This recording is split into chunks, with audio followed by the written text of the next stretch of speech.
In the year 467 CE, the Western Roman Empire was already a shadow of its former self. Once stretching from the deserts of Syria to the windswept shores of Britain, it had shrunk to a fragile rump state in Italy and parts of Gaul. Yet in Constantinople, the Eastern Emperor Leo I still believed the West might be saved. To restore order, he sent a trusted general, Anthemius, across the Adriatic to take the Western throne. Anthemius seemed a promising candidate. Married into Ricimer's family, the powerful barbarian general who held real power in Italy, he represented one last attempt to bind the western and eastern halves of the empire together. For a time, there was hope that Rome's fading light might be rekindled. But the empire's enemies had grown bold. In 468, Rome launched a massive naval campaign against the Vandals of North Africa. Led by Basiliscus, Leo's brother-in-law, the fleet was said by Procopius to number over 1,000 ships and nearly 100,000 men. These figures are almost certainly exaggerated. Ancient writers loved to amplify numbers, but the expedition was vast by any standard. At stake was the province of Africa, Rome's richest source of grain and taxes, lost to the Vandals under their king, Gaiseric. The campaign ended in disaster. Off Cape Bon, near Carthage, Gaiseric unleashed fire ships into the Roman fleet, setting its wooden hulls ablaze. Panic spread, and within hours the greatest Roman naval expedition in centuries was destroyed. Tens of thousands were killed or captured, and untold treasure was lost. For the West, the defeat was terminal. Rome would never again command the resources to reclaim its African provinces. For the East, the cost was ruinous, draining its treasury for a generation. Anthemius' reign unraveled soon after. In 472, his alliance with Ricimer broke down. Civil war engulfed Italy. Ricimer marched on Rome, and in July, Anthemius was captured and executed, his head paraded on a spear through the city streets. Rome had once commanded kings. Now its emperors were butchered like criminals. Ricimer himself died shortly after, leaving his nephew Gundobad, a Burgundian chieftain, to play kingmaker. The Western throne became a revolving door. In 472, Gundobad installed Olybrius, who died within months. In 473, Glycerius was declared emperor, but his reign was never recognized by the East. He would later be forced into exile and quietly made bishop of Salona. In 474, Leo's successor in Constantinople, Emperor Zeno, imposed his candidate, Julius Nepos. Nepos was legitimate in the eyes of the East, but he struggled to rule. In 475, the general Orestes, a man who had once served as secretary to Attila the Hun, seized power in Italy. Rather than claiming the throne for himself, he placed his teenage son upon it, a boy named Romulus Augustulus. Romulus was perhaps 11 or 12 years old, and his reign was little more than a family gamble at dynastic legitimacy. His very name carried irony. Romulus, the legendary founder of Rome, and Augustus, the title of its first emperor. To many, he was a cruel parody of greatness, the last Roman emperor reduced to a puppet child. Meanwhile, Julius Nepos fled to Dalmatia, where he continued to claim the imperial title until his assassination in 480 CE. For this reason, many historians argue that Romulus was never truly legitimate. The East never recognized him. To them, Nepos remained the rightful emperor. And yet, it was Romulus Augustulus whom history remembered, because he would be the one overthrown in the climactic year of 476.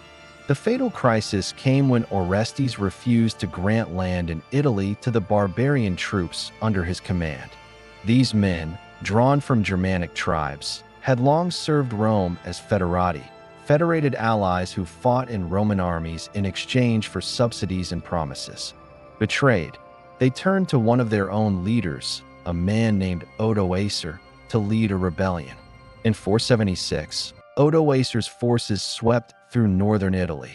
Orestes was captured near Piacenza and executed. Odoacer then advanced on Ravenna, the imperial capital. There, in September, the boy emperor Romulus Augustulus was forced to abdicate. Unlike his predecessors, Romulus was spared. Odoacer, perhaps seeing no threat in the youth, pensioned him off and sent him to live quietly in Campania.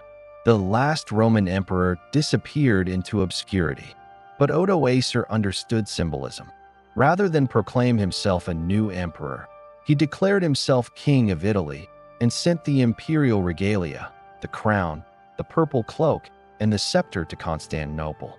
It was a statement. The West no longer required an emperor. One ruler in the East would suffice. And so, in the traditional reckoning, the Western Roman Empire ended in 476 CE. Yet contemporaries did not speak of a sudden fall. Life went on. The Senate still sat in Rome. The church still thrived. Odoacer styled himself as a ruler in continuity with Rome, not its destroyer. Even Romulus Augustulus, forgotten in his villa, was treated not as a martyr of a lost world, but simply as a relic of shifting times. Historians since Edward Gibbon have chosen 476 as the dividing line between antiquity and the Middle Ages. But the reality was murkier. The East continued as the Byzantine Empire, proud heirs of Roman law, Roman armies, and Roman emperors. Julius Nepos still ruled in name until 480 CE, his assassination closing the final chapter of Western legitimacy. For many in the late 5th century, Rome had not so much fallen as transformed its old imperial shell, discarded, its essence lingering in new forms. When Romulus Augustulus was deposed in 476 CE, it did not feel to contemporaries as though Rome had truly ended. Odoacer, the Germanic general who seized power in Italy, styled himself king of Italy, but he continued many Roman institutions, paid homage to the emperor in Constantinople, and even minted coins bearing the likeness of the Eastern Roman ruler. Rome, to the men of the 5th century, was not destroyed. Instead, it was fragmented, its pieces carried by the hands of new rulers, barbarian kings who had once served under Roman banners, now carving realms for themselves out of its ruins. The first of these was the Visigoths, a people who had entered Roman territory decades earlier. In 410 CE, under their king Alaric, they had famously sacked Rome for the first time. The Eternal City had fallen to foreign arms in nearly 800 years. By the mid-5th century, they had settled in southwestern Gaul and parts of Hispania, with their capital at Toulouse. In 418 CE, the Western Empire formally recognized its presence in Aquitaine as federates. But by the late 5th century, the Visigoths were no longer allies. They were rulers in their own right. Under Euric, 466 to 484 CE, the Visigothic kingdom expanded deep into Spain, controlling most of the Iberian Peninsula and southern Gaul. Euric even issued his own law code, the Codex Euricanus, blending Roman and Gothic traditions. In 507 CE, the Visigoths suffered a decisive defeat at the Battle of Vouille. There, Clovis I, the rising Frankish king, led his warriors against King Alaric II, who was slain in battle. The Franks seized Aquitaine, driving the Visigoths across the Pyrenees into Spain. From this moment, their kingdom centered firmly on Toledo, where it would endure until the coming of the Moors in the early 8th century. While the Visigoths consolidated Spain, the Vandals held sway across the Mediterranean's southern shore. In 429 CE, they had crossed from Spain into North Africa under their leader Gaiseric, seizing the provinces of Mauritania, Numidia, and eventually Carthage in 439 CE.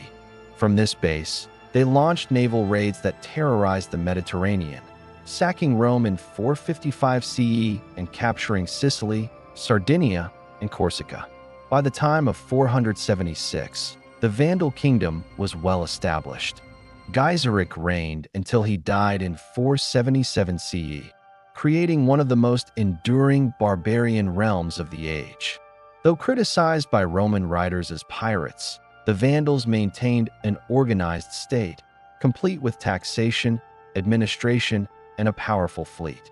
Their kingdom would last until 534 CE, when it fell to the armies of the Eastern Emperor Justinian. Italy itself did not remain in Odoacer's hands for long. In the east, Emperor Zeno faced pressure from the Ostrogoths, another Gothic people led by their charismatic king, Theodoric the Amal. Theodoric had spent part of his youth as a hostage in Constantinople, where he learned Roman ways even as he remained Gothic at heart. In 488 CE, Zeno authorized Theodoric to march west and depose Odoacer, solving two problems at once: relieving Constantinople of Gothic pressure and removing Odoacer, who had grown dangerously independent. Theodoric led his people across the Alps into Italy. After years of brutal war, Odoacer was finally defeated. In 493 CE, at a banquet meant to seal a truce, Theodoric personally killed Odoacer with a single stroke of his sword. Theodoric's reign as king of the Ostrogoths, for 193 to 526 CE, was one of the most remarkable of the post-Roman centuries. From his capital at Ravenna, he ruled Italy in the name of the emperor, maintaining Roman laws, institutions, and culture. Roman senators still held office. The Roman Senate still functioned. Even the Colosseum still stood, though its games were fading memories. Theodoric styled himself not as a barbarian usurper, but as a restorer of order. His rule brought a fragile peace that lasted for 3 decades. Further north, another people were rising who would shape the destiny of Europe more than any other: the Franks. Originally a loose confederation of tribes along the Rhine, they had been federates of Rome for centuries, fighting both with and against imperial armies. In the late 5th century, a young warlord named Clovis emerged as their leader. Born around 466 CE, Clovis inherited the kingship of the Salian Franks in 481 CE. Through ruthless campaigns, he expanded his realm across northern Gaul, defeating rivals and absorbing their lands. The pivotal moment came in 496 CE at the Battle of Tolbiac, where Clovis faced the Alemanni. According to tradition, when defeat seemed imminent, Clovis vowed to convert to the Christian God if granted victory. The Alemanni were defeated, and soon after, Clovis was baptized into Catholic Christianity by Bishop Remigius of Reims. This decision had vast consequences. Most barbarian rulers of the time were Arian Christians, whose theology denied the full divinity of Christ and clashed with the beliefs of the Roman Church.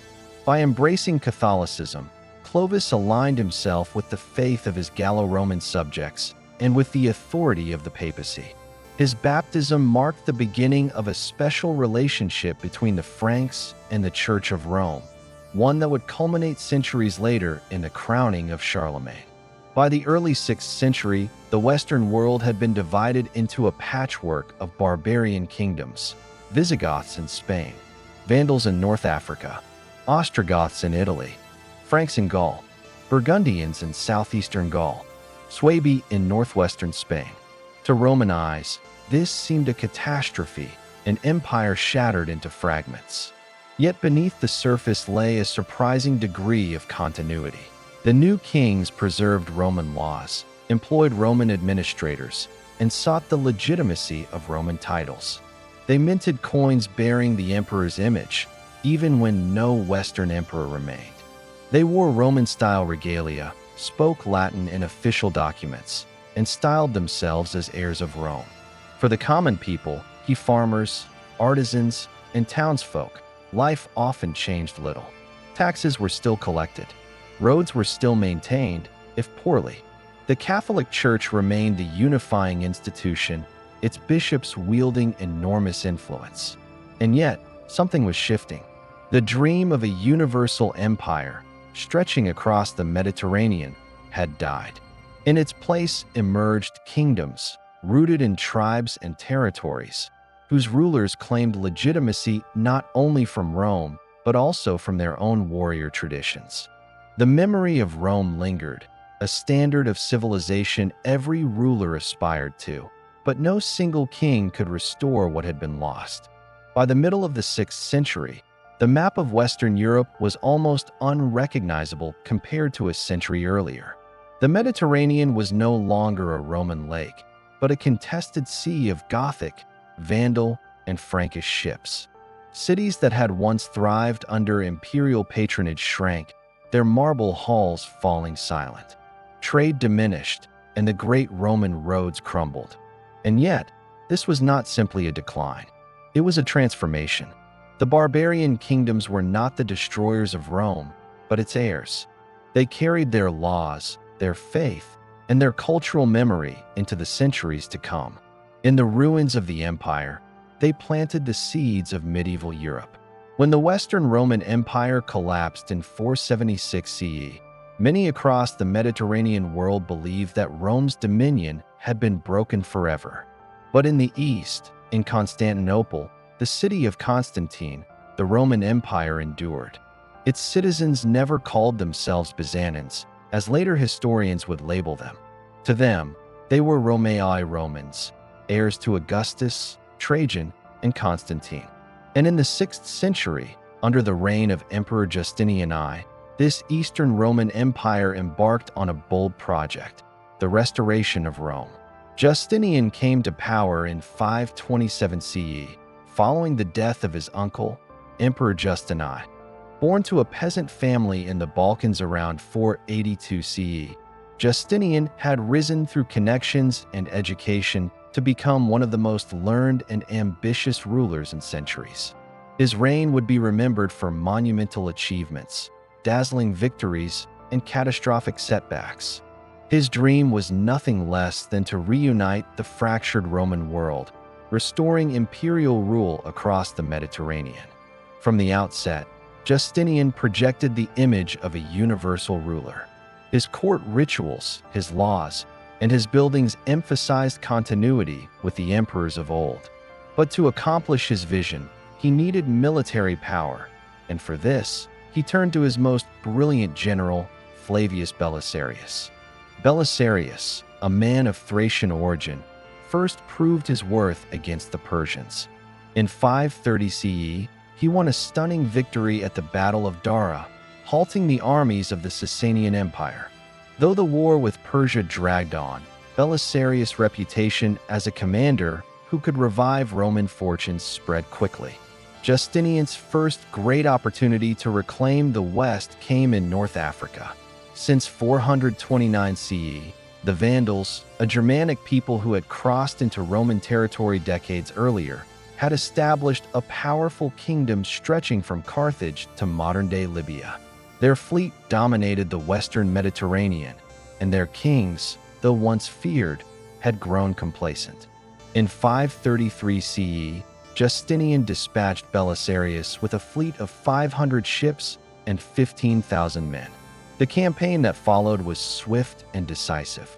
At the Battle of Ad Decimum near Carthage in September 533, Belisarius' disciplined forces defeated King Gelimer's army. A few months later, at the Battle of Tricamerum, the Vandals were crushed. Gelimer fled but was soon captured. In triumph, Belisarius paraded him through Constantinople. North Africa, once the breadbasket of Rome, was restored to imperial control. Flushed with success, Justinian turned his gaze to Italy. Since 493 CE, the Ostrogoths under Theodoric the Great had ruled there, maintaining Roman institutions but in practice operating as an independent kingdom. By 535 CE, with Theodoric dead and his successors weakened by internal conflict, Justinian judged the time right to strike. The Gothic War, 535 to 554 CE, would prove far more brutal than the Vandal campaign. Belisarius landed in Sicily in 535, securing it easily. He advanced north into Italy, and by December 536, he had taken Rome itself. But the Goths were not yet defeated. Under King Vitiges, they laid siege to the city. For more than a year, Rome endured blockade, famine, and disease, but Belisarius held firm. Relief eventually came, and the siege was broken. Over the next 2 decades, the war dragged on. Belisarius was recalled, then sent back again. New generals took command. The Goths, under their most determined leader, Totila, even recaptured Rome in 546. But persistence, resources, and the determination of Justinian finally prevailed. By 554, Italy was under imperial control. Yet victory came at a staggering price. The war had devastated the peninsula.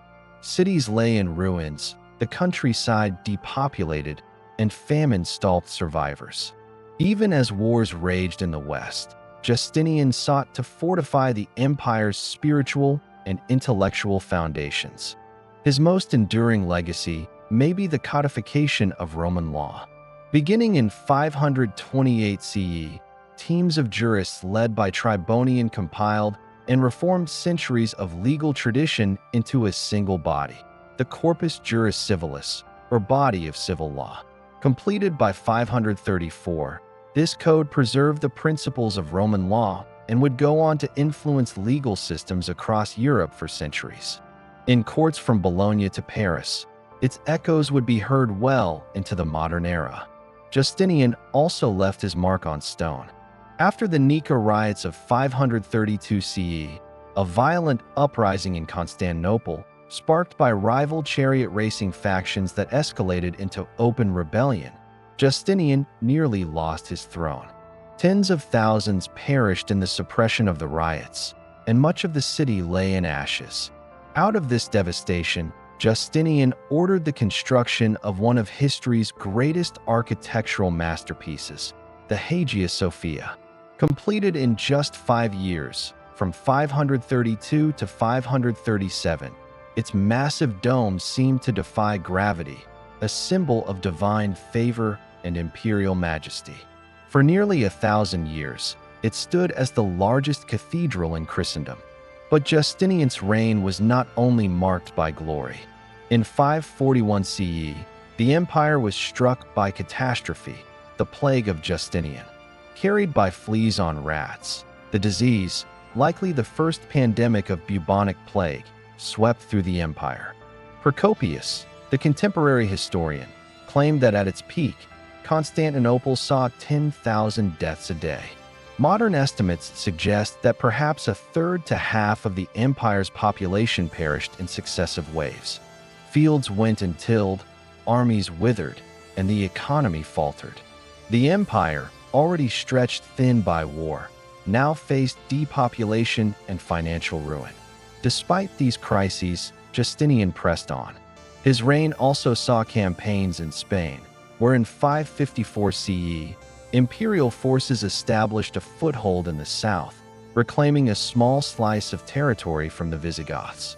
By this time, the empire under Justinian's rule controlled more of the old Roman world than any emperor since the fall of the West. From the Straits of Gibraltar to Mesopotamia, the dream of restoration seemed tantalizingly close. Yet the costs were immense. The wars had drained the treasury. The plague had shattered the population. The new territories, though symbolically important, were vulnerable, expensive to defend, and often hostile to imperial rule.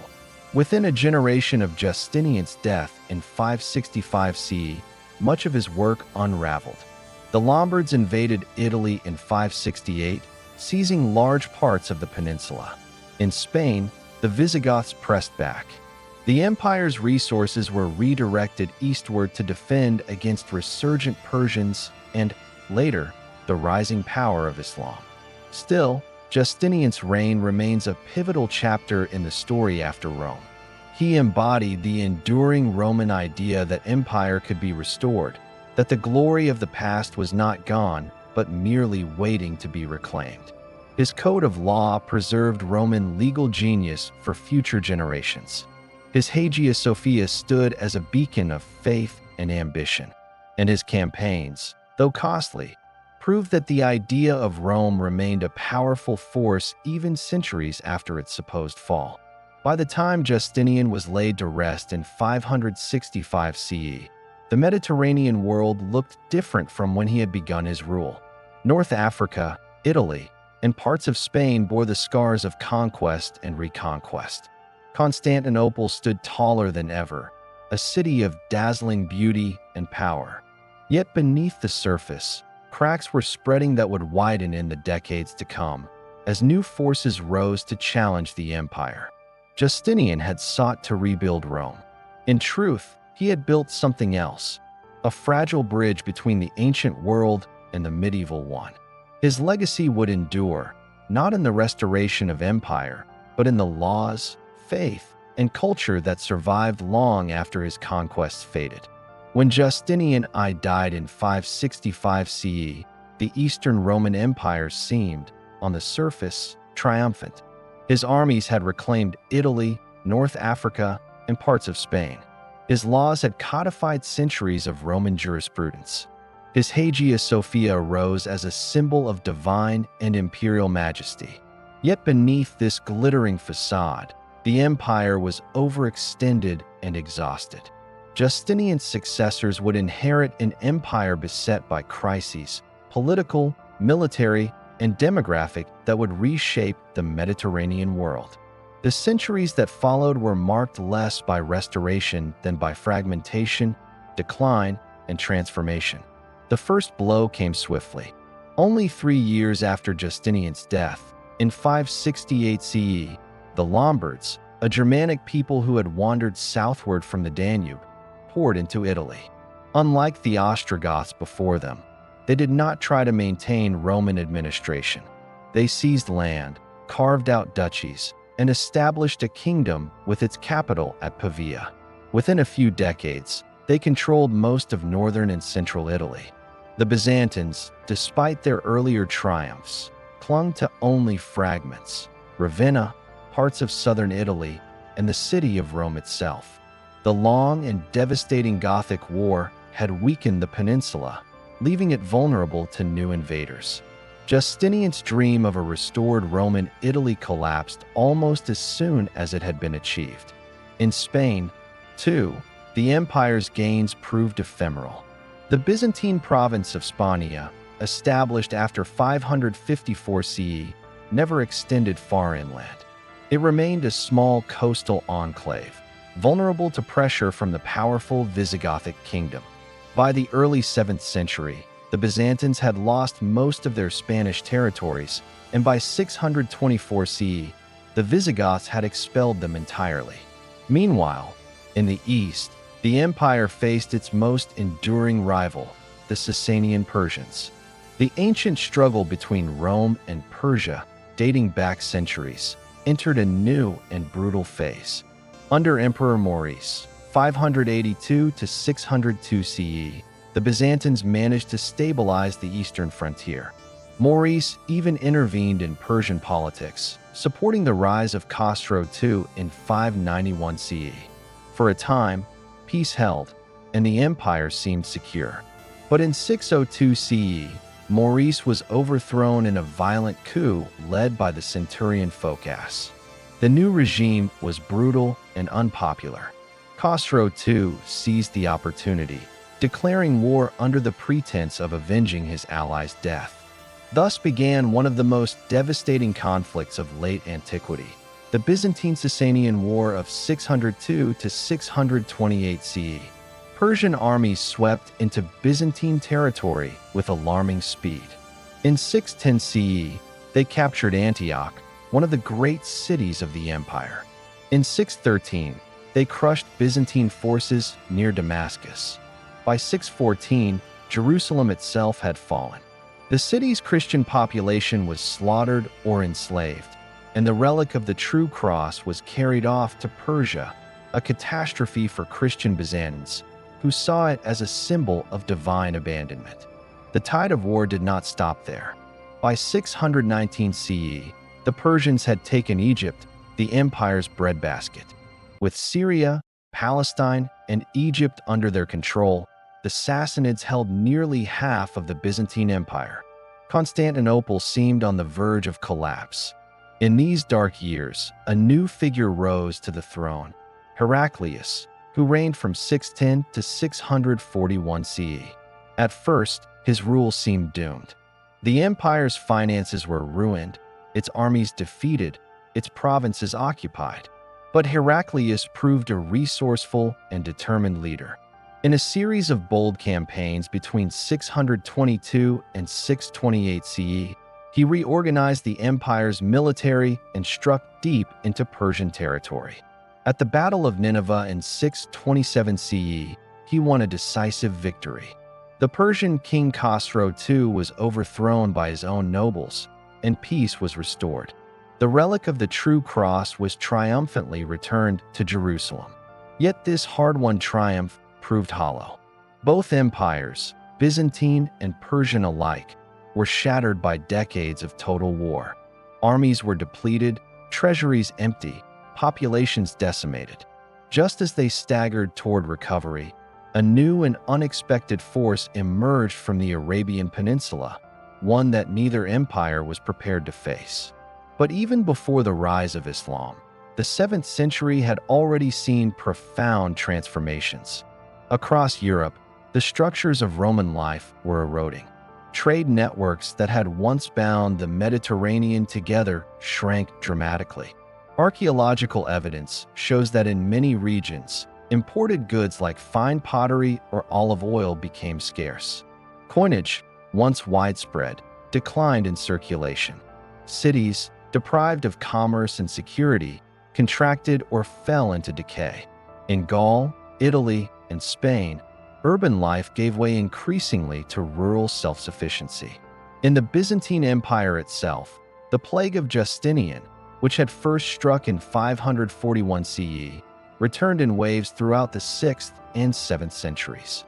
Entire generations were marked by recurring outbreaks.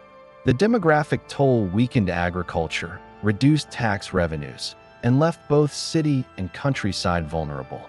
In Constantinople, the population may have fallen by as much as half. Culturally, too, the Roman world was transforming.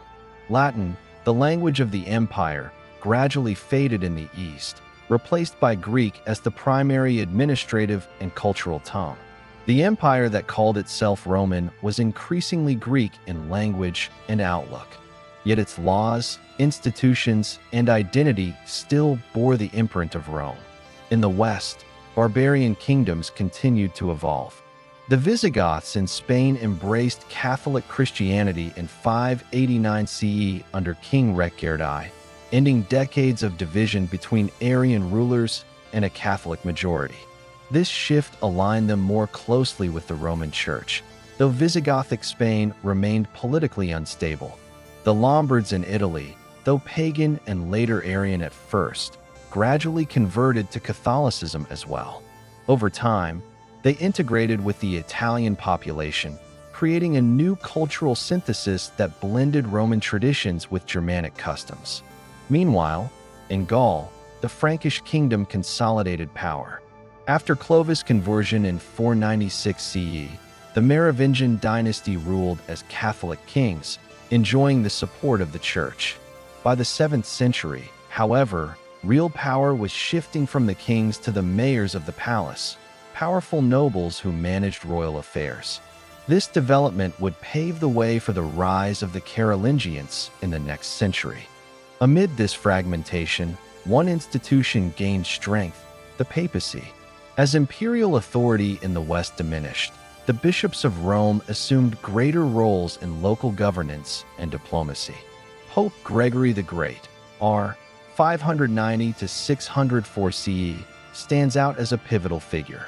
A former monk, Gregory reformed the Church's administration, sponsored missionary efforts in England, and acted as a de facto ruler of Rome, negotiating with the Lombards and managing resources during famine and plague. His papacy marked the beginning of the medieval papal monarchy. Thus, the centuries after Justinian were not merely an age of decline, but of transformation. The old structures of the Roman world collapsed under the weight of invasion, plague, and war. Yet in their place, new forms of political, religious, and cultural life emerged. The Byzantine Empire survived but was reshaped. The barbarian kingdoms matured into Christian states. The Church, once a persecuted sect, has now become the most enduring institution of the West. By the dawn of the 7th century, the Mediterranean world was no longer recognizably Roman. The empire of Augustus and Constantine had fractured beyond repair, yet its legacy endured in law, faith, and memory. And in the deserts of Arabia, a new power was rising that would transform the world still further, bringing the Roman and Persian legacies into an entirely new age. As the 7th century dawned, the Byzantine and Persian empires stood exhausted. Their decades of war had drained treasuries, decimated armies, and weakened their hold on vast territories. Out of this vacuum, from the seemingly marginal deserts of Arabia, arose a movement that would transform the Mediterranean world with a new faith, a new civilization, and a new political order. In 610 CE, in the city of Mecca, a merchant named Muhammad ibn Abdullah began to preach a message he claimed came from God: a call to worship one God alone and to live with justice, charity, and submission to divine will. The earliest revelations, preserved in the Quran, urged social reform in a society divided by tribal rivalries and economic inequality. At first, Muhammad's message found little support. Mecca's elites, who profited from the city's role as a religious and commercial hub, saw his teachings as a threat to their power. Persecution followed. In 622 CE, Muhammad and his followers fled north to Yathrib, later renamed Medina. This migration, the Hijra, marked the beginning of the Islamic calendar. In Medina, Muhammad established a new kind of community not bound by tribal ties, but by faith.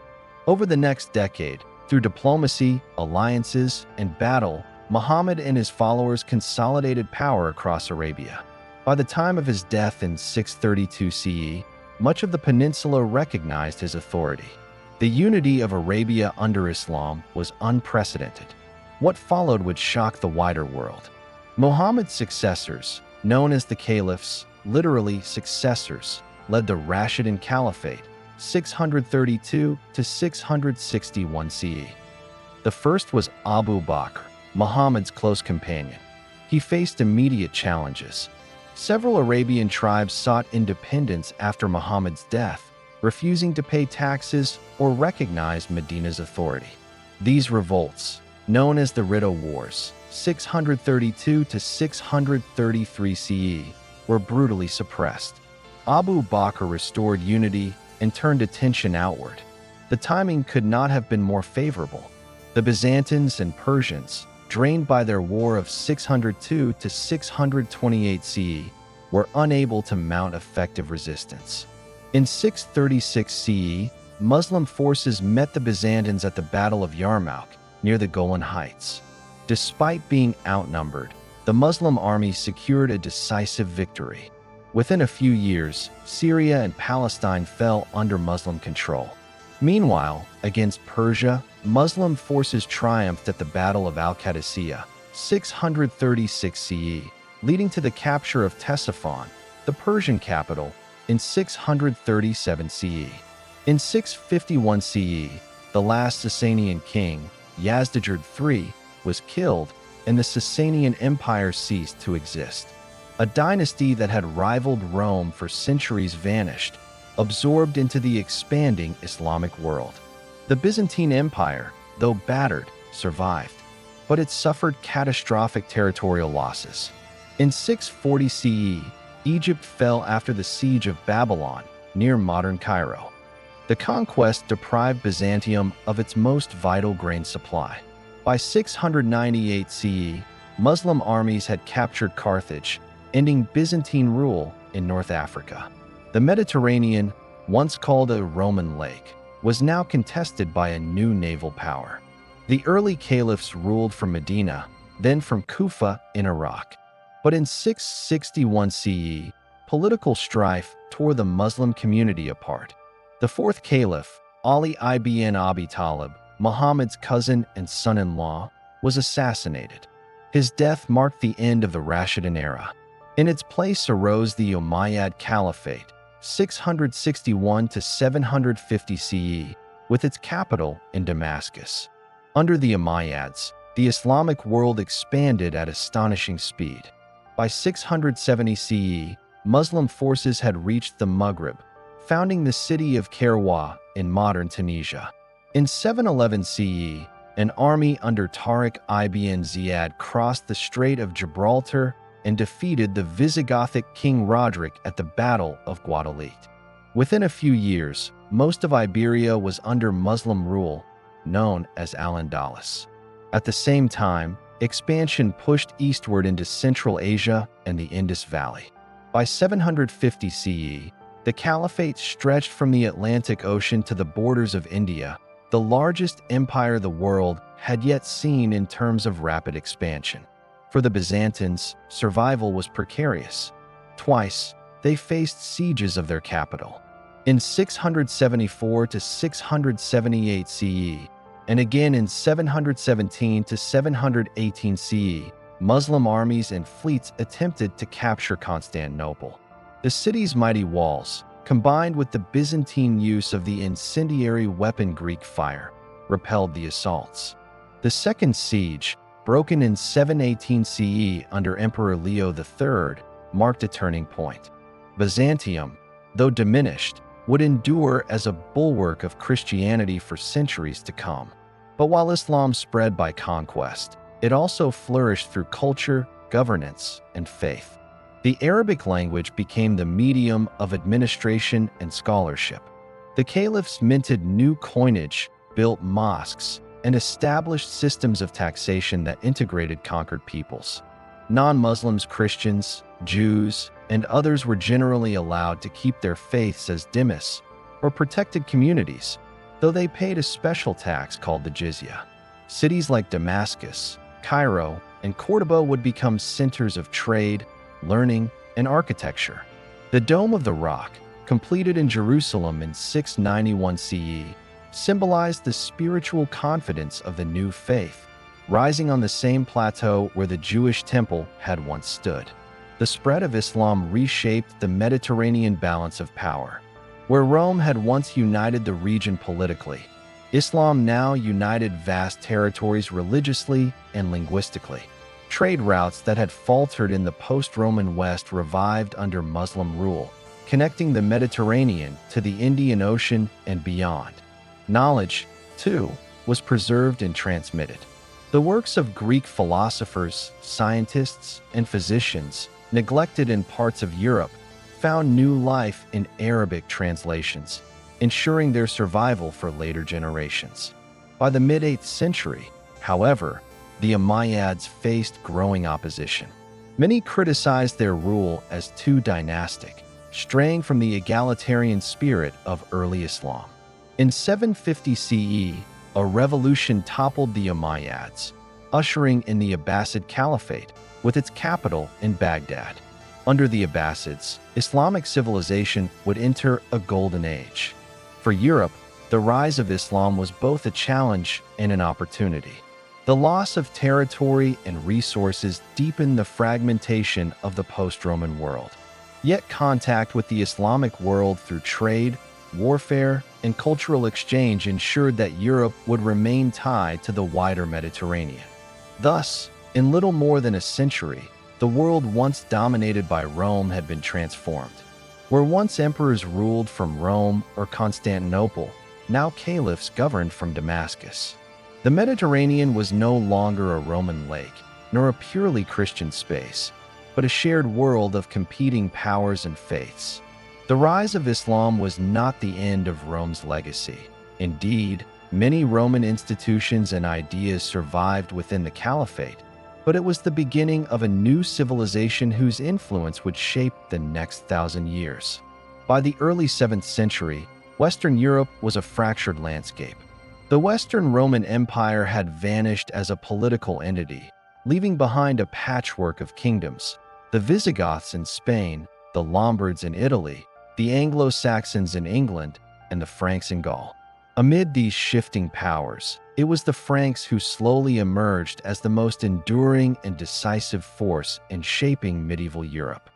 The Frankish kingdom, founded in the late 5th century by Clovis I after his victory at Soissons in 486 CE, had been the first of the Germanic successor states to fully embrace Catholic Christianity. Clovis' baptism in 496 CE, likely at Reims, aligned the Franks with the papacy and the Catholic bishops of Gaul, distinguishing them from Arian Christian rulers such as the Visigoths and Lombards. This alliance with the Roman Church proved decisive. Over the centuries, it gave the Franks not only spiritual legitimacy, but also a powerful ideological foundation to extend their rule. By the 7th century, the Merovingian dynasty Clovis founded the Merovingians, still reigned nominally, but their kings increasingly became figureheads. Chroniclers later called them the Rois-Fainéants, the do-nothing kings. Real authority passed into the hands of the mayors of the palace, high-ranking officials who managed the royal household and commanded the armies. These mayors became the true power brokers of the Frankish world, a trend that would eventually reshape the destiny of Europe. One of the most influential mayors was Pepin of Herztau, who ruled as mayor of the Palace of Austrasia, the Eastern Frankish kingdom, from 680 CE. By defeating his rivals at the Battle of Tertry in 687 CE, Pepin became the effective master of the Frankish realm, uniting the kingdoms of Neustria and Austrasia under his control. Though the Merovingian kings still reigned in name, Pepin's family, the Carolingians, had begun their ascent. It was Pepin's illegitimate son, Charles Martel, who would cement this new dynasty's reputation. Born around 688 CE, Charles rose to power after a turbulent succession struggle. In 714 CE, upon Pepin's death, rivals challenged his authority, but Charles triumphed through military skill and political acumen. By 718 CE, he had secured his position as mayor of the palace and de facto ruler of the Franks. Charles Martel's reign coincided with the expansion of Muslim power into Western Europe. After their conquest of Spain beginning in 711 CE, Muslim armies, led initially by Tariq ibn Ziyad and later by governors of Al-Andalus, pressed north across the Pyrenees.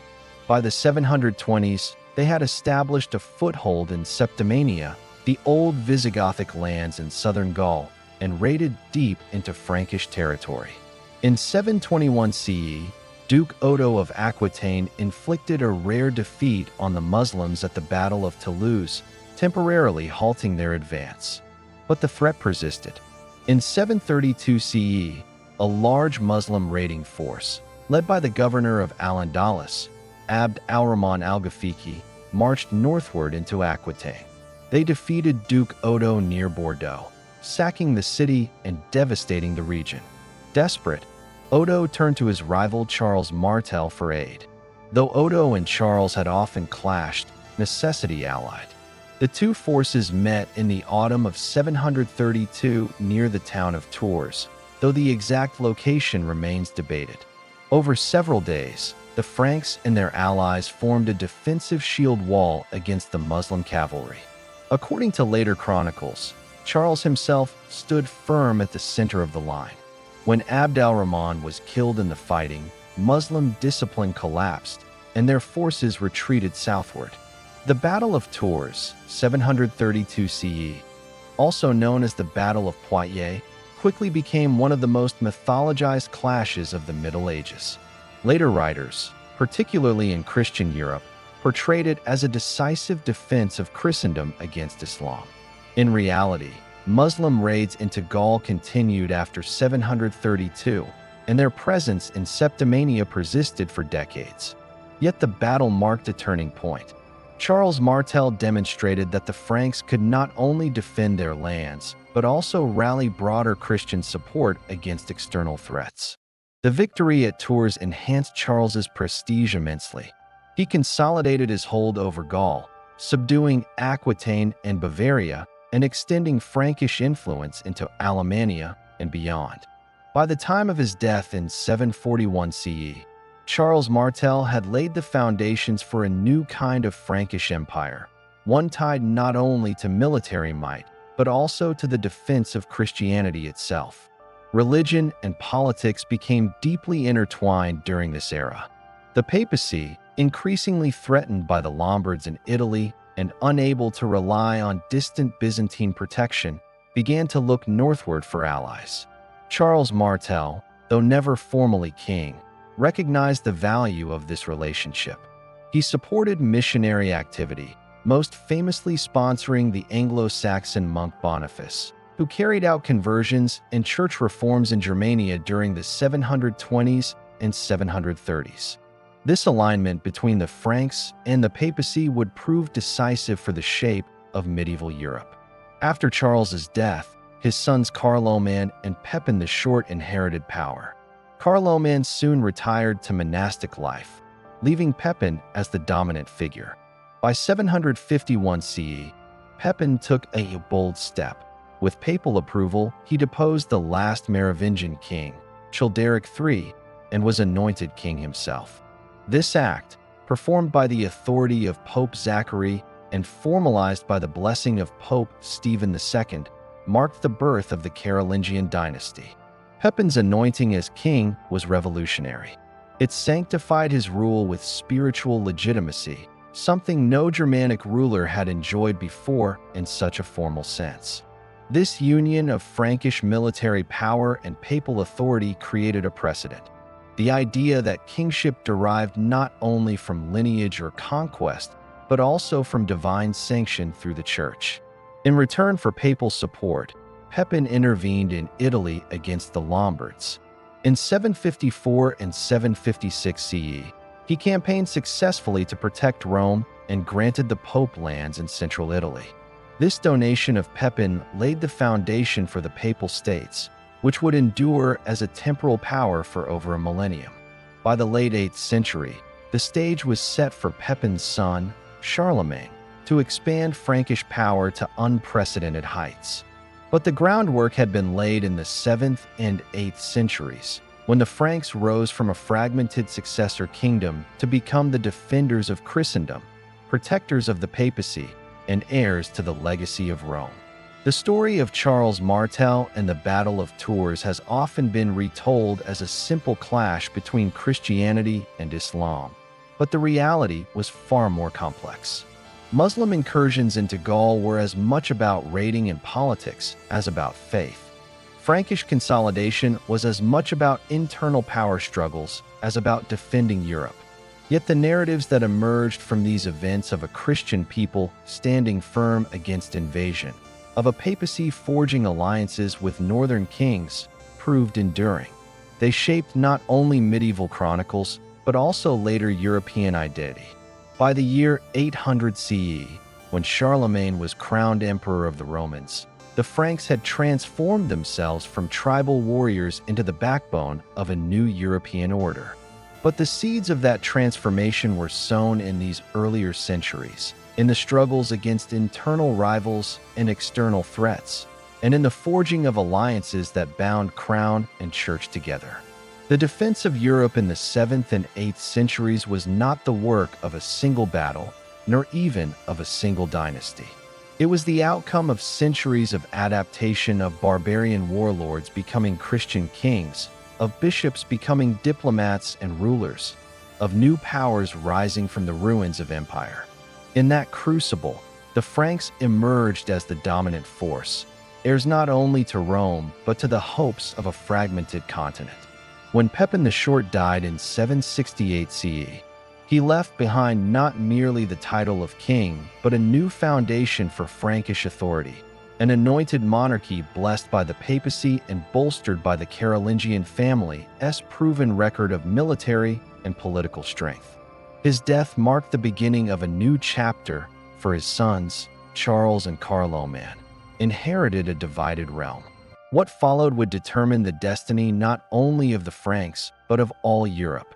Charles, later known as Charlemagne, Carolus Magnus, or Charles the Great, was about 26 when he assumed control of his portion of the Frankish kingdom. His brother Carloman, still in his early 20s, ruled the other half. The relationship between the two was tense, marked by rivalry and mistrust. The fragile unity of the realm seemed at risk, but fate intervened. In 771 CE, Charlemagne died suddenly, leaving Charles as the sole ruler of the Franks. With this, the full resources of the Frankish kingdom fell into Charles's hands. From the beginning, Charlemagne demonstrated extraordinary energy and vision. He inherited not just a kingdom but a mission: to defend and expand the realm, to protect the papacy, and to unify Western Christendom. Over the next 3 decades, he launched a series of relentless campaigns, shaping a realm larger than any seen in Western Europe since the fall of Rome. One of his earliest challenges was Italy. In 773 CE, Pope Adrian I appealed to Charles for aid against the Lombards, who threatened Rome. Charles answered decisively. Crossing the Alps in a daring campaign, he besieged and captured Pavia, the Lombard capital, in 774 CE. He deposed Desiderius, the Lombard king, and assumed the title King of the Lombards himself, the first and only time a Germanic ruler claimed such a title. This act not only secured papal safety, but also expanded Frankish authority into Italy. The campaigns did not end there. To the east, Charlemagne turned against the Saxons, a confederation of pagan tribes inhabiting the forests of modern northern Germany. The Saxon Wars would become a defining struggle of his reign, lasting from 772 CE to 804 CE, over 30 years of brutal conflict. These wars were not mere border skirmishes, but a determined effort to bring the Saxons into the orbit of Christendom. Charlemagne waged war with relentless ferocity. In 772 CE, he destroyed the Irminsul, a sacred Saxon tree or pillar believed to hold cosmic significance. This act symbolized his determination to eradicate paganism. Yet the Saxons resisted fiercely, rising in revolt time and again. Their leader, Witikind, became a thorn in Charlemagne's side, inspiring rebellion until his eventual surrender and baptism in 785 CE. Even then, Saxon resistance flared repeatedly. The conflict reached its darkest moment in 782 CE, when Charlemagne ordered the mass execution of 4,500 Saxon captives at Verdun after a rebellion, an act that earned him both fear and hatred among his enemies. Despite the brutality, Charlemagne combined force with integration. He established bishoprics and monasteries in Saxon lands, imposed Frankish law, and sought to Christianize the region through both sword and sermon. By the early 9th century, the Saxons were subdued, their lands incorporated into the Frankish realm, though at immense human cost. While battling in Saxony, Charlemagne also pushed his influence eastward into Bavaria, bringing it under Frankish control in the 780s. To the south, he clashed with the Avars, a nomadic people of the Carpathian Basin. In 791 CE, he launched a devastating campaign that culminated in the capture of the Avar ring fortresses and the collapse of their power. Treasure from these victories flowed into the Frankish realm, further enhancing his prestige. Meanwhile, in the southwest, Charlemagne turned his attention to Al-Andalus, the Muslim-ruled territory in Iberia. In 778 CE, he led an expedition across the Pyrenees, but it ended in disaster at the Battle of Roncesvalles Pass. As his army retreated, Basque fighters ambushed the rear guard, killing many, including the Frankish commander Roland. Though a minor setback in the grand scope of his campaigns, this battle would later inspire one of the most famous works of medieval literature, the Song of Roland. Despite setbacks, Charlemagne's realm continued to grow. By the 790s, his empire stretched from the Pyrenees to the Elbe, from the North Sea to central Italy. Yet Charlemagne was not only a warrior king. He understood the power of governance and culture. He established his capital at Aachen, Aix-la-Chapelle, where he built a magnificent palace complex, including the Palatine Chapel, consecrated in 805 CE. This became the heart of his court, a symbol of both Frankish power and Christian renewal. Surrounding himself with scholars, he fostered what modern historians call the Carolingian Renaissance. Figures such as Alcuin of York, an Anglo-Saxon scholar, helped reform education, standardize Latin, and preserve classical texts. Scriptoria across the empire copied manuscripts in the clear, uniform script known as Carolingian minuscule, ensuring the survival of much of ancient learning. Charlemagne also sought to reform the church, working closely with the papacy.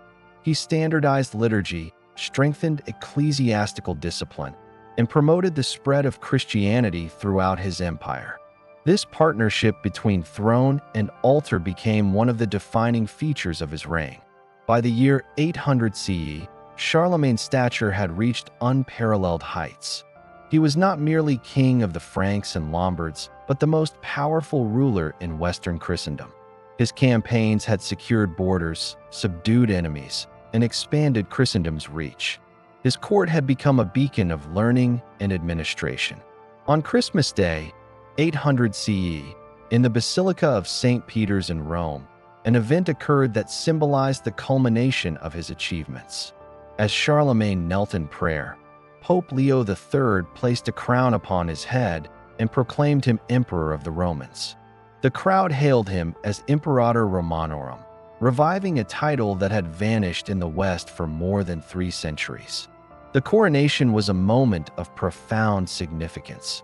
To contemporaries, it marked the rebirth of the Western Roman Empire, now under Frankish leadership. For Charlemagne, it conferred immense prestige, though sources suggest he may have been surprised or even displeased by the act, perhaps fearing it implied papal superiority. Whatever the case, the coronation established a precedent. The idea of a Christian empire in the West, sanctioned by the Pope, with roots in both Roman and Frankish traditions. Charlemagne's empire would not endure in its entirety beyond his heirs, yet the legacy of his reign was enduring.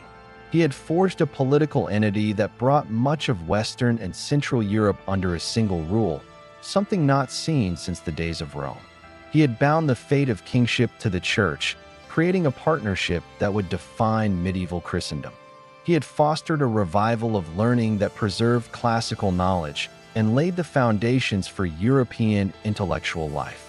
The decades between 768 and 800 CE thus stand as a watershed in the history of Europe. In Charlemagne, the Franks produced not merely a king but a figure who could be seen as a new Augustus, a unifier of peoples, a defender of Christendom, and a patron of culture. The empire he built would fragment, but the ideals he embodied, Christian kingship, imperial authority, and cultural renewal, would echo through centuries of European history. From the chaos that followed the fall of Rome, a new order was emerging, shaped by the sword, the cross, and the written word. And at its heart stood Charlemagne, the first emperor of a reborn West. On Christmas Day in 800 CE, when Pope Leo III placed the imperial crown on Charlemagne's head, the Western Roman Empire was, in a sense, reborn. But it was not Rome of marble forums, bustling Mediterranean trade, or legions marching in perfect order. This was a different empire, agrarian, decentralized, deeply Christian, and resting upon a fusion of Roman, Germanic, and Christian traditions. To understand the world that emerged after Rome, one must trace how its legacy endured, was reshaped, and transmitted across centuries. Rome never truly disappeared in a single moment. Instead, its fragments lived on in different forms, each carrying part of its memory. The Byzantine Empire, the Islamic caliphates, and the kingdoms of Western Europe all preserved aspects of Roman civilization even as they transformed them. To the east, the Byzantine Empire carried forward the mantle of Rome with an unbroken line of emperors from Constantine the Great to the medieval rulers of Constantinople. Though Latin gave way to Greek as the language of administration, the Byzantines still called themselves Romans, Romaoi. The city of Constantinople, founded in 330 CE, became the center of this Eastern Roman state, and it remained a vibrant hub of trade, learning, and politics long after the Western Empire had collapsed. After Justinian died in 565 CE, the Byzantines struggled against Lombards in Italy, Persians in the east, and, eventually, Arab Muslim forces sweeping across the Near East. By the 8th and 9th centuries, they had lost Egypt, Syria, North Africa, and much of the Balkans. Yet they preserved crucial aspects of Roman governance, law, and culture. The Justinianic Code continued to shape Byzantine law and would later profoundly influence medieval Europe when rediscovered in the West. Even militarily, Byzantine strategies reflected continuity with Rome. The system of themes, military provinces established in the 7th century, provided a framework for local defense. The Byzantines adapted ancient Roman engineering and diplomacy, using Greek fire, fortifications, and alliances to maintain their survival against powerful enemies. Thus, while the Western Empire fell in 476 CE, the Eastern Empire survived until the fall of Constantinople in 1453 CE, making it not merely a successor, but a continuation of Rome itself. If Byzantium represented continuity, the rise of the Islamic caliphates represented transformation. Beginning in the early 7th century, the Islamic conquests reshaped the Mediterranean world. Within a century of Muhammad's death in 632 CE, Arab Muslim armies had conquered Syria, Egypt, North Africa, and Spain, once vital provinces of the Roman world. The loss of these regions to Byzantium and the absence of strong Western states meant that the Mediterranean, once called Mare Nostrum, our sea, by the Romans, became a frontier between Christian and Muslim powers. Yet this was not simply a story of division. The Islamic world preserved and transmitted vast amounts of classical knowledge. Scholars in Baghdad, Cordoba, and Cairo translated Greek philosophical texts into Arabic, studied Roman medicine, and expanded upon Roman mathematics and astronomy. The House of Wisdom in Baghdad, founded in the early 9th century under the Abbasid caliphs, became a beacon of scholarship, where works of Aristotle, Galen, and Ptolemy were preserved. These texts, carried into Europe through contact in Spain and Sicily, would help spark the medieval renaissance of learning centuries later. In this sense, while Islamic armies conquered Roman lands, Islamic scholars became vital custodians of Rome's intellectual legacy. In Western Europe, the legacy of Rome endured in fragmented and localized ways. Roman roads, though crumbling, still structured trade and travel routes. Roman law lingered in certain regions and resurfaced in codifications by kings. The Latin language, once the tongue of empire, evolved into the Romance languages: French, Spanish, Italian, Portuguese, and Romanian. Even in regions where Germanic languages prevailed, Latin remained the language of the church, scholarship, and administration. The Catholic Church became the strongest vessel of Roman continuity. The papacy in Rome preserved not only the city's spiritual significance, but also its institutional resilience. Monasteries across Europe copied ancient manuscripts, ensuring the survival of Roman authors such as Virgil, Cicero, and Livy. When Charlemagne launched his Carolingian Renaissance, it was these monastic centers that provided the foundations of learning. Charlemagne himself embodied the paradox of Rome's legacy. His empire, crowned in 800, was not Rome reborn, but Rome reimagined. He ruled through a network of counts and bishops, not a centralized bureaucracy. He emphasized the spread of Christianity, often at sword's point, as much as administration. Yet his coronation as Emperor of the Romans was a declaration that Rome's legacy still mattered, still carried authority, and still defined legitimacy in Europe. Perhaps Rome's greatest legacies were not territorial, but institutional and cultural. Roman law, distilled in Justinian's Corpus Juris Civilis, shaped European legal traditions for centuries, especially after its rediscovery in Bologna in the 11th century. Roman faith, carried through Christianity, became the unifying identity of Europe, even as the Church itself carried Roman administrative habits and Latin culture. Even memory played a role. Medieval rulers from Odoacer in the 10th century to the Habsburgs in the early modern period all sought to claim continuity with Rome. Titles like Holy Roman Emperor reflected this aspiration. To rule Europe was, in some sense, to inherit Rome's mantle. By the year 1000 CE, the world of Rome was long gone.